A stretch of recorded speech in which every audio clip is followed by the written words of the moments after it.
कभी सोचा है कि असली खुशी आखिर है क्या? क्या वो पैसा, सफलता या आराम में है? आज हम परम पावन दलाई लामा के विचारों के जरिए खुशी और नैतिकता के बीच जो गहरा रिश्ता है उसे समझेंगे। तो चलिए इस सफर पे निकलते हैं।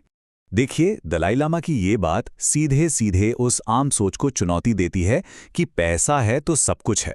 ये तो सोचने पर मजबूर करती है ना, कि अगर दुनिया के सबसे अमीर देशों में भी लोग खुश नहीं हैं, तो कहीं हम खुशी को गलत जगह तो नहीं ढूंढ रहे हैं। हाँ, और यही तो वो बड़ा सवाल है जो हमें अंदर तक झंझोड़ देता है।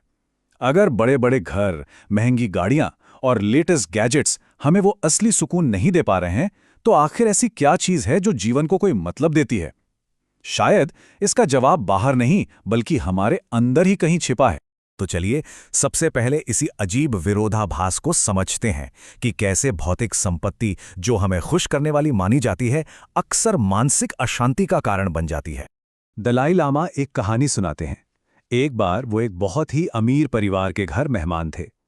बाहर से तो सब कुछ कमाल का था, शानदार घर, हर तरह की सुख सुविधा। लेकिन जब उन्होंने घर का एक कोना देखा ना, तो वहां एक पूरी अलमारी नींद की और तनाव कम करने की दवाइयों से भरी पड़ी थी। ये उनके बाहरी दिखावे से बिल्कुल बिल्कुल उल्टा था। सोचिए, एक तरफ है शानो शौकत, आराम की जिंदगी और एक हंसता हुआ चेहरा, और पर्दे के पीछे उसी घर में नींद की गोलियां, दिमागी परेशानी और डर का साया। ये साफ दिखाता है कि बाहरी दुनिया और अंदर की सच्चाई में कितना बड़ा फर्क हो सकता है। तो ठीक है, अगर बाहर की दौलत खुशी की गारंटी नहीं है, तो फिर हमारे दुख की असली वजह क्या है? दलाई लामा के अनुसार इसका जवाब हमारे बाहरी हालात में नहीं, बल्कि हमारे अपने मन की हालत में छिपा है। इस बात को समझने के लिए एक छोटा सा उदाहरण लेते हैं। मान लीजिए हमारा मन एक शांत सरोवर की तरह है। अपने मूल स्वभाव में इसका पानी बिल्कुल साफ, एकदम क्रिस्टल क्लियर। देखिए, पानी का जो कुदरती स्वभाव है वो साफ रहना है, लेकिन जब गुस्सा, डर या जलन जैसी नकारात्मक भावनाएं आती हैं, तो वो एक तूफान की तरह सरोवर के नीचे से कीचड़ उछाल देती हैं और पानी गंदा हो जाता है। लेकिन क्या तूफान हमेशा रहता है? नहीं, बिल्कुल नहीं। जैसे ही तूफान शांत होता है, वो कीचड़ धीरे धीरे नीचे बैठ जाता है और पानी फिर से पहले जैसा साफ हो जाता है। इसका मतलब क्या हुआ? मतलब ये कि हमारी परेशानियां स्थायी नहीं है, वो बस थोड़ी देर की हलचल है। और पता है, हमारी तकलीफ की एक और बड़ी वजह है हमारी अपनी अधूरी समझ। हम चीजों को जैसा देखते हैं और वो असल में जैसी होती हैं, उनके बीच का जो फासला है ना, वही हमारे कष्टों को जन्म देता है।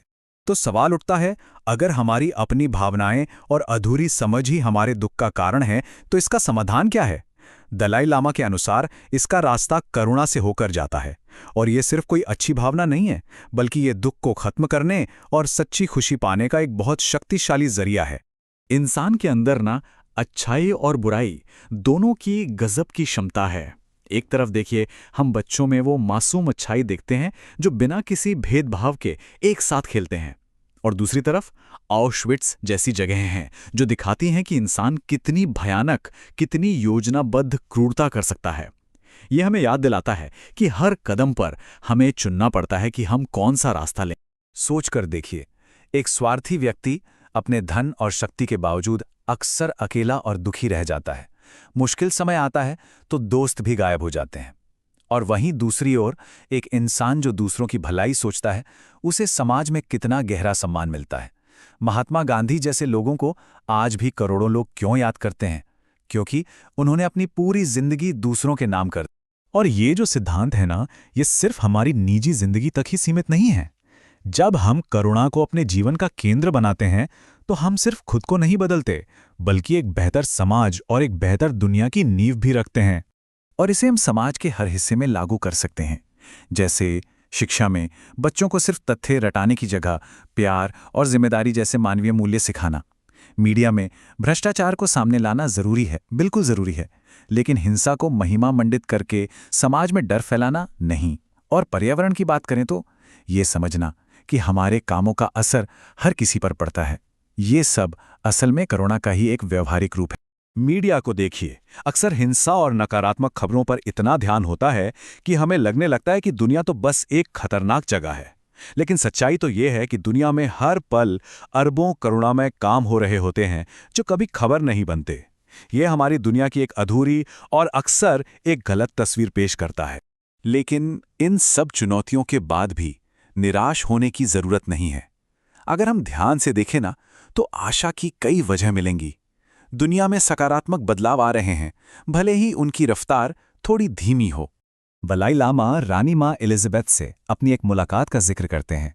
रानी माँ, जिन्होंने लगभग एक पूरी सदी देखी थी, उन्होंने कहा कि उनके ज़माने के मुकाबले आज लोग दूसरे देशों के लोगों के बारे में कहीं ज़्यादा सोचने लगे हैं। अब ये सुनने में शायद छोटी बात लगे, लेकिन ये दिखाता है कि वैश्विक स्तर पर हमारी सोच में कितना बड़ा बदलाव आया है। और ये बदलाव सिर्फ सोच तक ही नहीं है। अगर हम इतिहास देखें तो हम धीरे धीरे अपने अपने देशों की सीमाओं से आगे बढ़कर यूरोपीय संघ जैसे वैश्विक सहयोग की ओर बढ़ रहे हैं। आज हमारी अर्थव्यवस्था, पर्यावरण, स्वास्थ्य सब एक दूसरे से इतने जुड़े हुए हैं कि मिलकर काम करना अब कोई विकल्प नहीं बल्कि जरूरत बन गया है। तो आखिर में ये सवाल हमारे सामने आकर खड़ा हो जाता है। अगर हम सब कहीं ना कहीं जानते हैं कि असली खुशी और शांति हमारे अंदर से ही आती है, तो फिर हमारी पूरी जिंदगी बाहरी चीजों, पैसे, शोहरत और संपत्ति को ढूंढने में क्यों निकल जाती है? इस पर सोचना शायद हमारी जिंदगी का सबसे जरूरी काम है।